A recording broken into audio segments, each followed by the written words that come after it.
আজকে আমার এই অফিস উদ্বোধনটা মূলত দেশনেত্রী, সাবেক 3 বারের প্রধানমন্ত্রী, বিএনপির চেয়ারপারসন কেবল নয়, বাংলাদেশের অভিভাবক দেশনেত্রী বেগম খালেদা জিয়ার প্রতি শ্রদ্ধা, সম্মান এবং দোয়া।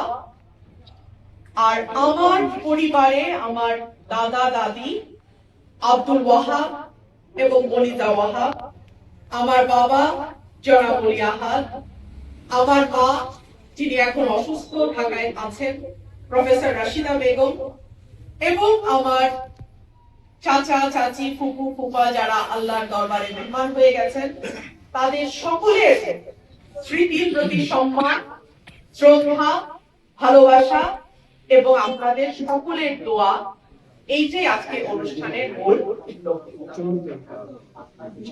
প্রিয় ভাইরা আমার, আজকে এত প্রতিকূলতার মধ্যে আমার নির্বাচনে দাঁড়ানোর উদ্দেশ্য একটাই।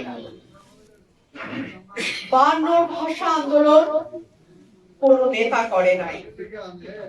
52 ভাষা আন্দোলন করেছে কিছু ছাত্র, যার মধ্যে আমার বাবা অন্যতম, এবং তার সঙ্গে সাধারণ মানুষ যারা কোনো নেতা না, জমিদার না, সাধারণ খেটে খাওয়া মানুষ, তাদের আন্দোলন ছিল 52 ভাষা আন্দোলন।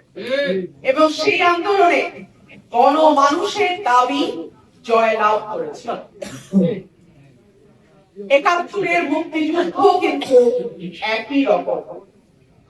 বড় বড় নেতারা যখন মাঠে ছিল না, তখন কিন্তু আমার দেশের কৃষক, শ্রমিক, মুটে, মজুর, সাধারণ মানুষ যাদের পালায়া কোনো জায়গায় চলে যাওয়ার জায়গা নাই, তারা কিন্তু নিজের হাতে অস্ত্র তুলে নিয়েছে।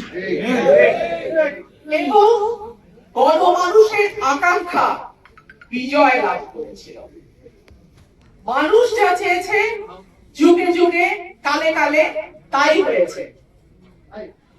আমাদের 24-এর আগে 90-এর যে গণ অভ্যুত্থান, সেটাও কিন্তু সাধারণ মানুষের রক্ত দিয়েই তৈরি।